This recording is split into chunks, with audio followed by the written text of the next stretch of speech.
Hello, and welcome to another episode of Between Two Pints. I'm your host, Rob, and today with me is Clinton. Clinton, you are an incredibly magical individual. Thanks, man. Please share some of this magic with my audience.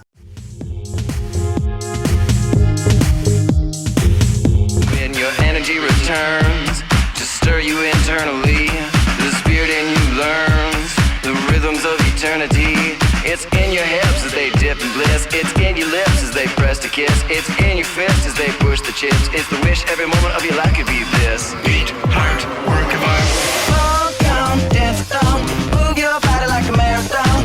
All you gotta do to win the race is dance this party to the highest place. Fall down, dance down. Well, yeah, I'm here to raise the vibe. I've been transitioning from a spoken word artist to a multimedia artist over the past 10 years or so. Multimedia artist, that sounds familiar. Multimedia composer, multimedia artist, digital artist, whatever you want to call it. Sounds like something I might do. I don't know. Does Photoshop count? You probably do. It totally does. Awesome. What about series about drinking beer? Yeah, I would consider that somewhat multimedia. Yeah, I did the intro animation. Film, documentary, interviewing, yeah, something like that. But now, while we were talking about planning this... Animation, definitely. Absolutely. One thing we were talking about while we were planning this is that now, I always thought you were a musician first, but that's not actually the case. Well, musician first, poet first, writer first. It's hard to say what...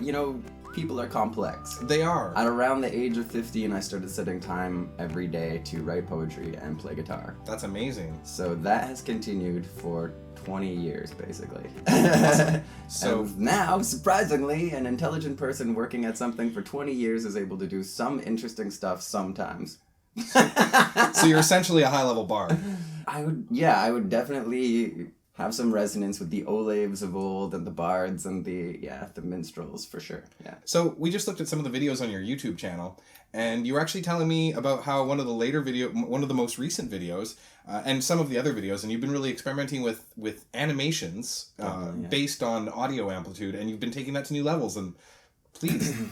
Yeah, that's pushing it. This is I've got some rad video gear for sure. One of the things I really like to do is visualize sound. I really love to dance, and I'm deeply invested in that path of dance and music. I was always kind of disappointed that music isn't visualized better.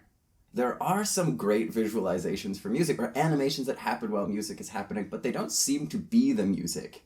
There are programs that allow you to link sound and audio, or sound and visuals, and I wanted to push that really far. So in After Effects, I take all of my individual tracks. So I use multiple kicks usually in a track, and so I'll take the multiple kicks and the bass and ambient layers and vocal layers for sure. Separate the snare. The snare's got to be something. Snare is usually a major feature of electronic funk or the minimal techno that I'm making that I showed you there. Well, I saw one where it looked like the drum beat was actually activating animations of the word boom, or something like that, and that was really cool, because you're seeing it and you're hearing it and feeling it, and I mean, I don't have a very good stereo system, but yeah, if I had bass, it would be awesome. Yeah, the bass is sick, man. Spent a lot of hours on the bass. The bass is sick. The bass is totally, because it's dance music, right? So a lot of effort has to be put into the bass. So it takes I'm actually in a great flow for writing songs. It takes about 5 hours to write a song, but it takes about 20 to 40 hours to make it sound like I want it to sound.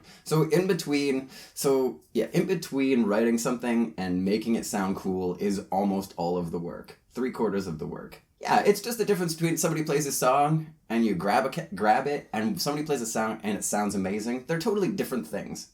Or sounds amazing on a recording is totally different. But yeah, I'm a huge fan of analyzing all the individual tracks and having them control animations each to themselves, so that when you experience the video, all of the sounds are being visualized in delightful ways. Really, as you get into it, there's no time where you can't get deeper into the video trying to understand what that video is doing with the sound. That's awesome. That's really... And I saw it too. You showed me some of it, and you're experimenting with green screen. And so do you have a green screen in your home? I live in a green screen studio. Over the past 6 years, I've been working with green screen, and Yeah, so I just went through. I thought it would take 4 days to do the upgrades. It took 19. Thankfully, so many people were helping me with like suggestions about, well, you could do this and that. And I was just like, oh, so it's like Velcroed and nailed across the top, and the Velcros help pull the sides out. Keep it it rolls tight. out so I can get people dancing. Or on the there's like plywood, high and then angle it down. rolls out. It's lovely now. It's quite a large thing that I can actually film dance choreographies in right now. That's really So cool. That's fun. Wow, man, that's amazing. That's really awesome. I find it really inspiring when people just do stuff and make stuff. We live in this really cool like age where like Adobe and all the products you can get, and I mean there's even cheap versions like Adobe Elements and stuff, but it's, you know, I remember when I was like in high school, I had like a VHS camera I rented or borrowed from the high school to make like a video for a Spanish project, and never thought that we'd be able to do like animations based on sound. It's cool, and even when I read the articles on it, they're often some of the most enlightening people that are doing really good stuff in it. They're like the murky realm of audio animation, and I'm like, oh, come on, guys, just slap some trigonometric functions on there, you do fine. It's just like oscillators, using the amplitude, I don't know, like, you do have to use math. You do, it's like, but nothing really at the coolest realms doesn't use math. And you can Google it. You can usually Google a decent explanation on something.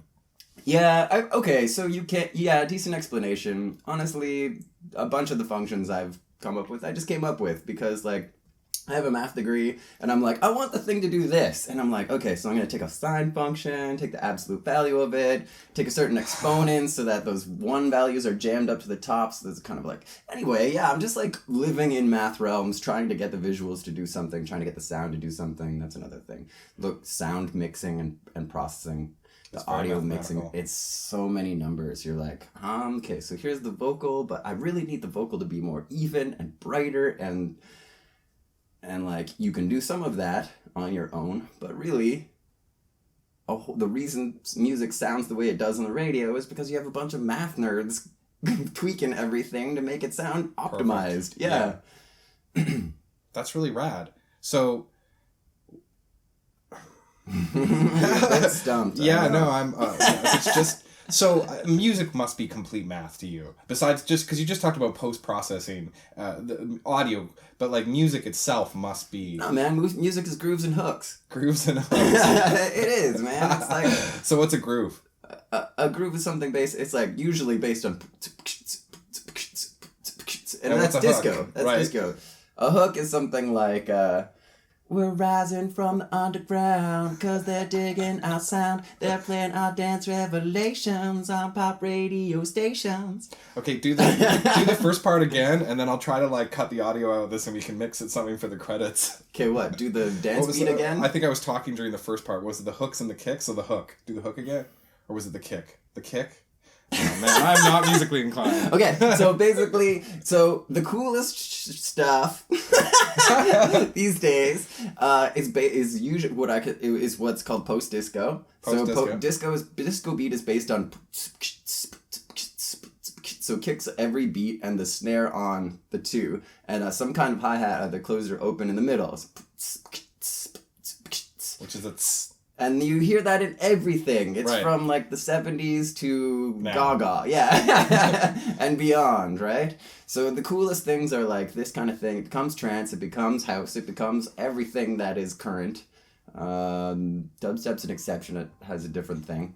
But it becomes industrial, it becomes all of these things. And so you have to understand that disco form, or the post-disco form. And then after that, you just want to like...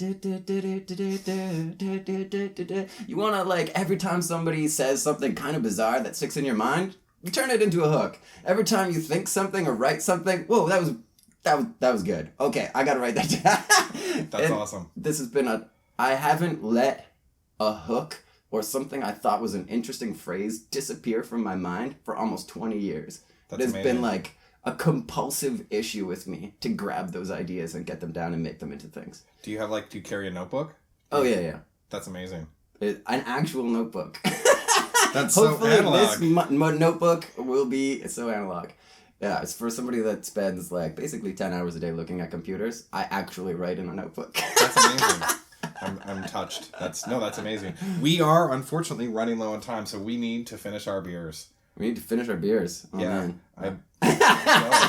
it's really good. I can do this though. But we and I'm just a party all night kind of guy. and this is a shout out to Storm Brewing because they made this like apple pie beer. Thanksgiving all over again. It is. There was turkey. I think there was turkey beer, but Thanks for passing on that one. I may have some vanilla whiskey stout in a smaller growler in the fridge. Let's for get to later. it, man. So yeah, but. Thanks for joining us on this amazing episode of Between Two Pints, where we learned some music theory and animations, and Clinton basically proved he's a magical individual. Absolutely. But thanks for joining us, and please drink along, leave some comments or questions in the bottom. I'm going to put a whole bunch of links to Clinton's YouTube channel, and do you have a SoundCloud? Yeah, that's killer these days. It's killer. A lot of shit goes up there these days. Yeah. Okay, cool. Well, yeah, so there'll be some cool links below, maybe some stuff to listen to while you work, because you're probably drinking on your lunch break. So and you need motivation. Yeah. So, cheers. Here we go. Cheers. You got a lot more to do with me, so good luck. I'll help you. Dance revelations on pop radio stations. We're rising from the underground, cause they're digging our sound. They're playing our dance revelations on pop radio stations. Ooh. Oh. Well, man, thanks so much, man. That was fucking awesome. Like, you know.